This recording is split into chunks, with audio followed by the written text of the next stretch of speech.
अस्सलाम वालेकुम इरफा। आवाज नहीं आ रही आपको मेरी? So when you message that we have to do this video, उस वक्त मैं सोच रही थी हम क्या बात करेंगे और मुझे एक सवाल मैंने आई थिंक कभी ये पूछा नहीं है but I really like to know have you ever been to Karachi? I have been, yes, only once, just once, back in 2018, 25th December 2018, in fact. So that was the first time. And for how long you were Yeah, here? sorry, For how long you were here? that was the only time I visited, and that too for Junoon reunion concert. I was invited by the band because I did their official merchandise. So I came. I stayed for 3 days. It was a 3 day tour. So अच्छा, yes, that's my. जबरदस्त जबरदस्त। अच्छा, तो क्या खाया कराची में? क्या अच्छा लगा, क्या बुरा लगा, क्या डिफरेंट लगा लाहौर से? Yeah, honestly, because मेरा ये it was my first trip to Karachi और प्री प्लान नहीं था, बिल्कुल एक दिन पहले मेरा फाइनल हुआ कि मैंने जाना है। सो पता नहीं, मतलब I think my second time would be better कि मुझे पता होगा कि अच्छा मैंने क्या करना है। बट मैंने मोस्टली जो कोशिश की ना कि वहाँ पे कि मैंने स्ट्रीट फूड की ट्राई की थी। बर्न्स रोड के ऊपर मैं गया था, और not once but twice, because वहाँ पे इतने ज्यादा ऑप्शंस थे। और जितना मतलब कि कराची वाले हमारे बिरयानी की किट लगा रहे होते हैं, so I just wanted to have that essence of biryani कि क्या फर्क है बिरयानी का। तो मैं दूसरी बार बस फूड स्पेशली जो था ना, मैं बिरयानी खाने के लिए गया था, and I was all alone. मतलब एनी बस मैंने कहा नहीं, बिरयानी खाए बगैर तो जाना ही नहीं है कराची से। तो मैंने वो बिरयानी खाई, it was good. Definitely taste उसका मुख्तलिफ था। और शामी कबाब मुझे बहुत अच्छे लगे कराची के ना। जो बिरयानी के साथ शामी कबाब आया ना, वो टेस्ट बहुत मुख्तलिफ था। इट वाज अच्छा, टोटली कोई डिफरेंट। ऐसी कोई ऐसी चीज जो कि you keep hearing about Karachi in Lahore amongst friends amongst family, what is that one thing that you keep hearing about Karachi यार or any no place person thing? No offence, but जो एक चीज मुझे फीडबैक कॉन्स्टेंटली मिलता रहता है, मैं social media पे देखता रहता हूँ ना, वो ये कि कराची बहुत गंदा है। गंदा से मुराद ये कि इट्स नॉट वेल मेंटेन्ड, और ध्यान नहीं रखा हुआ कराची का बिल्कुल भी। सो ये एक फीडबैक है जो कि मुझे मिलता रहता है। लेकिन लाइक आई सेड कि मैं मेरा सिर्फ 3 दिन का टूर था वहाँ पे। मैं ज्यादा कराची नहीं फिरा। मैं बड़े पॉश जगह पे गया, मोइन खान एकेडमी में कॉन्सर्ट था।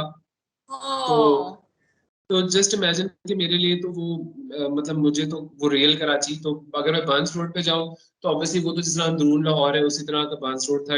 मैं उसको ये तो नहीं क्लासिफाई करूंगा कि मैं बड़ा कोई हाई फाई जगह पे गया था। तो मैं I wasn't expecting anything else. तो बट वो मुझे गंदगी देखने का मुझे मौका नहीं मिला उस तरह जिस तरह लोग कहते हैं।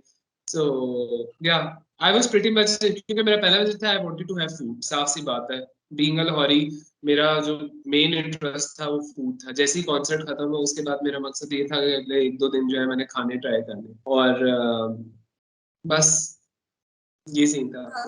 chalo, we'll wait ke something or the some project or something happens so you come to Karachi. Definitely, I would love to come to Karachi.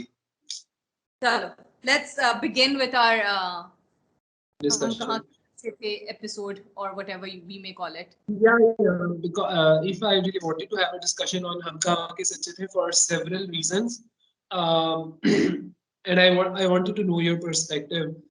Number one ये कि एक तो कास्ट जो थी, कास्ट बहुत इंटरेस्टिंग थी। That's why I started watching हम कहाँ के सच्चे थे। ठीक है। और number two the story, excuse me, number two the story. So I just wanted to know कि मैं आपसे पूछना चाह रहा था कि विद दैट स्टोरी, स्टोरी जो कि मुझे बहुत ही आम सी स्टोरी लगी, पहली एपिसोड के अंदर मुझे पता लग गया कि आम सी story, but I was hooked to it. I'm still hooked to it.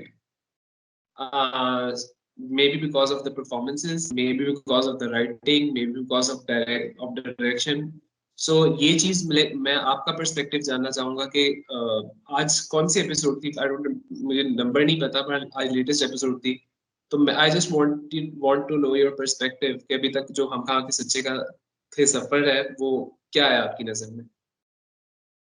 यार आपने जो बात की है वो बिल्कुल सही कही है, और आई am not sure if this is a success because of writing और डायरेक्शन, और it's a success because of everything. Definitely it's everything, but एक बात तो सच्ची है जो कि बिकती, फेस हमारे मुल्क में चेहरा बिकता है, एंड दैट्स ट्रू। हम कहाँ के सच्चे, हम सब ने इसलिए देखना शुरू किया है बिकॉज उसकी कास्ट बहुत स्ट्रांग थी, एंड हम बहुत से ड्रामे इसलिए फॉलो कर रहे होते हैं बिकॉज उनकी कास्ट हमें अच्छी लग जाए, तो हम वो उसको देखना शुरू कर देते हैं। सो हम कहाँ के सच्चे इज वन ऑफ दैट, जिसमें कास्ट अच्छी अगर देखा जाए तो 3 मेन कैरेक्टर्स बहुत अच्छे थे, जो ओल्ड एज कैरेक्टर्स दिखाए वो भी सब बहुत फेमस थे। और फिर ऑब्वियसली राइटिंग उमेरा अहमद की एंड फारूक रन साहब की डायरेक्शन, ऑब्वियसली वो फिर एक अमेजिंग सा एक पैकेज बन गया।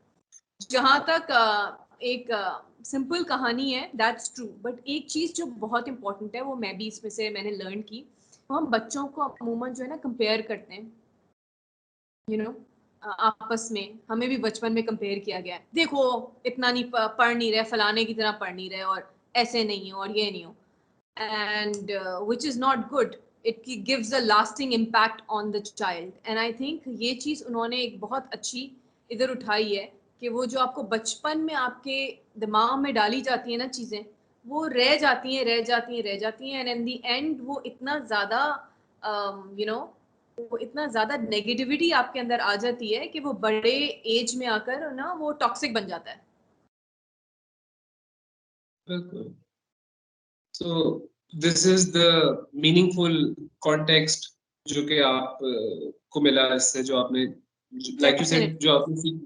वैसे मैं भी ये बात करूंगा कि मैं पिछले 3-4 दिनों से जो है वो ना बहुत ज्यादा इस चीज को अप्लाई कर रहा हूँ अपने ऊपर भी, कि कंपैरिजन जो होता है, मतलब कि वो how toxic a comparison can turn into from the very basic age, बचपन से स्टार्ट हो जाए और या फिर अगर भी हो जाए ना, कि मैं तो वो जो कंपैरिजन होता है ना कॉन्स्टेंटली, वो मेरे ख्याल से बहुत टॉक्सिक चीज है। It can make your life hell, it can make your life hell.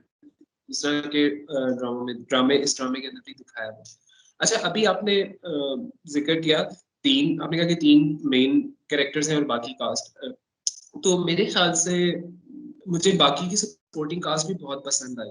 I just want to shed your thoughts on the supporting cast, जो कि पूरा सिस्टम है जो चला रहा है इसको, हम कहाँ के सच्चे थे। डेफिनेटली सपोर्टिंग कास्ट बहुत ही अच्छी है, and it's so good to see Huma Nawab after so long. And I think अभी मैंने रिसेंटली फरार उनका पुरानी वाली टेलीफिल्म देखी थी, और उसमें हमने पता नहीं हमने बात की है कि नहीं की है, but it was a beautiful telefilm. And तो उसके बाद हुमा नवाब को मुझे नहीं याद मैंने लास्ट टाइम उनको और कब देखा है, बट इट्स नानी का जो कैरेक्टर किया है शमीम हिलाल ने, वो भी बहुत बेहतरीन है। मतलब बहुत उलझन हुई है उससे, बट क्योंकि इतनी अनोइंग सी नानी है, annoying may be is a very nice word, but इतनी तमीज सी नानी दिखाई है वो कि आप दुआ ही करें ऐसी नानी ना हो। एक इंसान के बारे में मैं बात करूंगी, उनका character I think may be अगर मैं काउंट करूं तो शायद 15 मिनट्स का होगा, और फर्स्ट एपिसोड में या सेकंड एपिसोड में ही देखा है उमेर राना को। उनके 2 सीन्स थे, और एक सीन जो था जिसमें वो अपनी बेटी को आई लव यू कहते हैं बगैर बोले, आवाज निकाले, सिर्फ मुंह हिलाकर। आई थिंक वो बहुत इम्पैक्टफुल सीन था, बहुत ज्यादा, और वो उसको उन्होंने बार बार दिखाया भी है, and you know I had tears while watching it. तो आई थिंक वो एक बहुत अच्छा एलिमेंट था। बाकी सारी कास्ट, जैनब कयूम बहुत जबरदस्त हैं, Ali Tahir is a very talented guy, और अभी उनकी इस एपिसोड में तो बहुत ही अच्छी एक्टिंग थी जब असवद ने उनको कॉल की थी कि आप हमें माफ कर दें। तो बहुत उन्होंने बहुत एक ब्रोकन डाउन पर्सनालिटी वाली एक्टिंग बहुत अच्छी थी। Oh Kaif Ghaznavi as Shabbo, I mean मुझे नहीं समझ में आ रहा उसका कैरेक्टर अभी खुलेगा, और बिकॉज उन्होंने लास्ट एंड किया है एक ऐसे सीन पे जिसमें Shabbo is in the middle, जब ये बच्चे थे और साइड में दोनों माशाल्लाह महरीन है, and even the police officer is saying that Shabbo ने आपको देखा है उसको दवा दे वो पॉइजन देते हुए, जहर देते हुए। तो शब्बो का एक कैरेक्टर बहुत you know it's a grey sort of character, आपको समझ नहीं आ रहा है कि ये किसकी तरफ है। तो अब देखते हैं आगे क्या होता है उसमें। Shabbo is, you can say, it's my favorite character of the series. मतलब one of the favorite characters. मतलब एक लाइफ आती है whenever Shabbo is around, तो उस घुटे हुए माहौल के अंदर जो है ना, सांस थोड़ा सांस सांस सा आता है ना, वो आप देख रहे होते हो। So that's very true. And secondly, आपने उमर राना का जिक्र किया, तो मेरे ख्याल से बेशक वो 15 मिनट का सीन था, लेकिन वो 15 मिनट का इम्पैक्ट जो था ना, वो मेरे ख्याल से पूरे सीरियल के अंदर रहना था। इस वजह से एक बहुत ही स्ट्रॉन्ग किस्म की परफॉर्मेंस चाहिए थी। ऐसा बाप चाहिए था कि जिसको हम बार बार, जब भी मेरीन का वो पास है में, तो हम उसकी तरफ जाएं, उसका फ्लैशबैक में जाएं, और वो उसका इम्पैक्ट इतना हो कि हमारे दिल को छुए। तो मेरे ख्याल से it was a very smart move. और मेरे ख्याल से अगेन यहाँ पे भी कास्ट ने प्ले किया है, मतलब जो भी का what do you call it, जो कास्ट सिलेक्ट कर रहे होते हैं, कास्टिंग डायरेक्टर कहते हैं, but I am not too sure if casting. Have a casting director और not, because sometimes casting directors go nutty in their mind, so that is another that is going to go that conversation is going to go in another end, but इधर casting director बहुत ही, अगर casting director था तो बहुत ही उम्दा casting हुई है। बिल्कुल। अच्छा, इफ़ा एक और बात, हमने भी काफी तारीफें की सारे कुछ। मुझे आज के एपिसोड देखने के बाद ना, मुझे जो असफद का कैरेक्टर है, it's not that I was admiring Asfad शुरू से। मुझे वो बहुत ज्यादा वीक लगा, असफद एज अ पर्सन जो है। I am not talking about Usman Mukhtar, I am talking about Asfad. Asfad जो है मुझे बहुत ज्यादा वीक लगा। और आज जो उसका रिएक्शन था आज की सारी एपिसोड के दौरान, मुझे I found it so absurd. मुझे अब ना मुझे थोड़ा सा हो रहा है कि उसका कैरेक्टर सही लिखा हुआ है। मतलब मुझे थोड़ा सा ना अजीब सा लग रहा है उसका। आज के एपिसोड देखने के बाद ना मुझे उसका कैरेक्टर बहुत ही हल्का महसूस हो रहा है। What do you have to say? अच्छा, अस्वद के कैरेक्टर के बारे में मैं एक बात कहूंगी। आपको याद है अभी 10 इयर्स हुए हैं हम सफर को, so I am just going to talk about that कि अस्वद का कैरेक्टर, आपको अशर हुसैन याद है? Definitely, how can I forget him. ठीक है, everybody knows Ashar Hussain, you know. Aswad का कैरेक्टर मुझे अशर हुसैन याद दिलाता है, you know. And Aswad, and not just Ashar Hussain, but also the other male characters that we get to see on television. It is sad. It is extremely sad that we sometimes choose to show male characters so undecisive, so problematic, decision making power नहीं है, या तो blame करेंगे तो ऐसा blame करते चले जाएंगे एक लड़की के ऊपर कि ऐसा लगता है कि बस, और मतलब ऐसा लग रहा है ब्लाइंड फोल्ड पहन के वो कैरेक्टर्स लिखे जा रहे हैं, और उस कैरेक्टर के भी ब्लाइंड फोल्ड है क्योंकि वो कुछ नहीं, उसको नजर नहीं आ रहा है कुछ, वो पता नहीं क्या। इवन असवद का कैरेक्टर समझ में नहीं आ रहा है। शुरू में वो कह रहा है कि वो मशल से बात करता रहा है, हमने देखी एपिसोड्स, और हमें फोन कॉल से महसूस हो रहा है that he probably is either interested in him or something or the other, but he's not clear. फिर उस कहता है कि मैं शादी कर रहा हूँ, फिर कहता है नहीं मैंने तो तुमसे कोई फ्लर्ट नहीं किया। I mean, I think she is trying to show that Aswad is a confused guy who doesn't know what to. ऐसा नहीं है कि कैरेक्टर खराब लिखा हुआ है, मुझे लग ये रहा है कि कैरेक्टर उन्होंने सही लिखा है, कंफ्यूजन क्रिएट करनी है। अब आगे देखते हैं क्या हो, बट वो एक वीक इंसान दिखाया है। और हमारे और होते हैं ऐसे वीक लोग, लेकिन इतने कान के कच्चे और इतने थप्पड़ मार देने वाले भी नहीं होते कि दिल चाहता है कि पकड़ के मारो कि भाई किधर गायब हो, तुम कर क्या रहे हो। बिल्कुल। इवन इन दिस मतलब episode, yes, please continue. Even in this episode, आप क्या कहना चाह रहे इवन हैं? इन अच्छा, इस एपिसोड में तो मुझे बेइंतहा गुस्सा आया, the fact that when his mother said हमें महरीन के लिए कुछ करना है, एंड ही सेड भाई आप ना उसको डॉटर इन लॉ की बात ना करो, आप उनको बहू बनाने की बात ना करो। अब डॉटर इन लॉ मेरे मुंह से इसलिए निकला, सॉरी मैं नीचे सबटाइटल्स पढ़ रही थी यूट्यूब पे, तो वो मुझे बड़े मजे के लग रहे होते इसलिए मेरे मुंह से डॉटर इन लॉ निकला है। बट वो ये अपनी माँ से कहता है कि आप एक कातिला को अपनी बहू बनाएंगी। Why are you even thinking about Katila and Bahu? Why are you not thinking about your cousin? and the fact that maybe she's, even if not maybe, bhai, at least somebody should go there and speak to some her also. I mean, मतलब कोई बिल्कुल ही उसको बेयारो मददगार छोड़ दिया है. It's crazy. Exactly अब ना, क्योंकि सारे, जिस तरह आपने कहा कि ग्रे कैरेक्टर्स हैं सारे के सारे, उसके अंदर इतना ब्लैक एंड व्हाइट कैरेक्टर असफत का, तो मुझे बहुत ज्यादा आज बहुत ज्यादा डिसअपॉइंटमेंट हुई है मुझे एपिसोड देखने के बाद ना, रिलेटेड टू असफत, बिकॉज वो इतना, मैं अब क्या बोलूं, मतलब एक बिल्कुल ही वो अजीब किस्म का इंसान, मतलब अपनी माँ को ब्लेम कर रहा है। मैं माँ को ब्लेम कर रहा है, इट्स फाइन, चलो हम कहते हैं चलो नेचुरल है, लेकिन आप फौरन ही महरीन को आप कसूरवार, मतलब कि आप इस हद तक किसी को नेगेटिव सोच सकते हो कि उसे मर्डर कर दिया पकड़ के, इवन बिफोर द वर्डिक्ट केम, आप माइंड में बना के बैठे हो, तो आप, it was pretty absurd for me.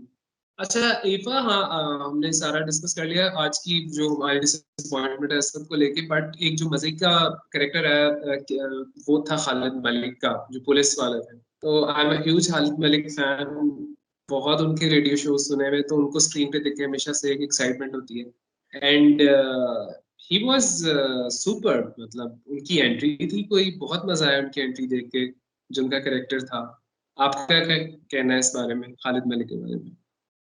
बिल्कुल, बहुत मजे का कैरेक्टर लग रहा था और बहुत इंटरेस्टिंग लग रहा था. You know, the overall body movement and the way he was talking, बड़ा अच्छा सा इंटरेस्टिंग टिपिकल पुलिस वाला लग रहा था. ऐसा नहीं लग रहा था कि आपने किसी को भी ऐसी बनाकर बिठा दिया है. खालिद मलिक की एक बड़ी खूबी है, जबरदस्त किस्म की ना, यू नो, उनको जो भी कैरेक्टर मिलता है ना, वो पूरा इंसाफ करते हैं. ऐसे एक्टर्स बहुत रेयर होते हैं, और अगर होते तो हमारी इंडस्ट्री में लोगों को ना उनको ग्रैब कर लेना चाहिए, उनसे काम करवाना चाहिए. Khalid Malik is one of those actor जो प्रॉपर जस्टिस करते हैं अपने कैरेक्टर के साथ. तो वो बड़ी मजे का एक कर है. एक तो हम कहाँ के सच्चे थे ना, एक बहुत ही डिप्रेसिव सा ड्रामा है. You know, probably if the cast was not that great, उसको इतना नहीं देखा जा रहा होता. आई थिंक उन्होंने कास्टिंग ही इसीलिए ऐसी की है क्योंकि वो इतना ज्यादा आपको ग्लूमी कर देता है. तो उसमें ये एडिशन, शब्बों का एडिशन, ये पुलिस में खालिद मलिक का एडिशन, ये एक बड़ा अच्छा सा महसूस आपको करा रहा है. और खालिद मलिक ने, अगर आपने नोटिस किया होगा, खालिद मलिक ना बड़ा मजे का होता है कि जब कोई कैरेक्टर ना कोई एक अल्फाज रिपीट करता है. So he was repeating in some way, he was reading सुना सुना. और किसी भी ना किसी तरीके से आप एक डायलॉग में ये सुना का जरूर एडिशन आ रहा था. तो देखते हैं अब आगे क्या होता है. बिल्कुल। और अच्छा, अभी आप, मैं आपकी बात के रेफरेंस से बात करूंगा कि अगर हम कहा के सच्चे थे को किसी और कास्ट सेट के साथ इमेजिन करें, मे बी 7 बजे वाला जो ड्रामा होता है उस टाइप की कास्ट के साथ, या रात को 9 बजे के बाद जो ड्रामास लगते हैं, मतलब प्राइम टाइम कास्ट के साथ इमेजिन करें, ना प्राइम टाइम कास्ट के साथ इमेजिन ना करें, तो मेरे ख्याल से ड्रामे को जो है ना वो नहीं संभाल सकते। ये सारी कास्ट, जिस तरह हमने पहले भी बात की, कास्टिंग जो कास्टिंग हुई भी है इस ड्रामा की, उन्होंने ड्रामे को संभाला है, मतलब एक जान डाली है, एक ऑर्डिनरी स्टोरी के अंदर कैसे जान डाली है। तो एंड खालिद मलिक भी उसी चीज का हिस्सा है, मतलब कि जो कि आगे हमें एंटरटेन करेंगे होपफुली। सो आपने टीजर, अगले एपिसोड में हम क्या एक्सपेक्ट कर रहे हैं वैसे? So the next episode teaser मैंने देखा था, और उसमें मुझे असवद के कैरेक्टर से आप क्या एक्सपेक्ट कर सकते हैं, एक्सेप्ट कि उन्होंने जो हरकत की है कि उन्होंने अपनी रिंग दे दी और माहिरा ने भी अपनी रिंग दे दी. सो वो तो था ही, दिस वाज एक्सपेक्टेड. बट एक सीन था जिसमें Safaan is shown sitting in the jail with Mehreen.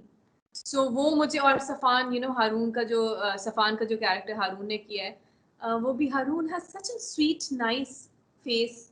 You know, बेचारे आते हैं हर ड्रामे में, हारून को ले लिया जाता है और उनको लड़की नहीं मिलती है, और वो एक सच अ पॉजिटिव वाइब ही गिव्स. तो उनको ले लिया जाता है और लड़की उनको मिलती नहीं है, और बेचारे ऐसी परेशानी में रहते हैं हर वक्त. तो वो मुझे वैसे ही हारून पसंद है. तो वो अच्छे लग रहे थे बैठे हुए उनके साथ. अब देखते हैं वो टीजर, जो जो हमने टीजर्स देखे हैं हम कहाँ के सच्चे के, उसमें जो आ रहा था ना कि महरीन की शादी हो जाती है असवद से. उफ, मेरा तो बिल्कुल दिल नहीं कर रहा अब शादी हो. मैं चाह रही हूँ ना हो, और अगर होगी तो कैसे होगी, मुझे I really want to see how, because this is very, it's going to be very problematic marrying a person like Aswad, जो आपके बिल्कुल ही इतना खिलाफ है. और टीजर के अंदर मेरीन की मदर को दिखाया है या नहीं दिखाया, बिकॉज आज के एपिसोड में सारे सीन के अंदर मेरीन की मदर तो गायब थी बिल्कुल ही। I know, you're so right. Imagine, I was watching the episode और मैं ये सोच रही हूँ कि भाई इनकी वालदा माजिदा किधर है। मतलब फौरन से फोन खाला के पास आ गया और पता चल गया, खाला ने अपनी बहन को फोन नहीं किया।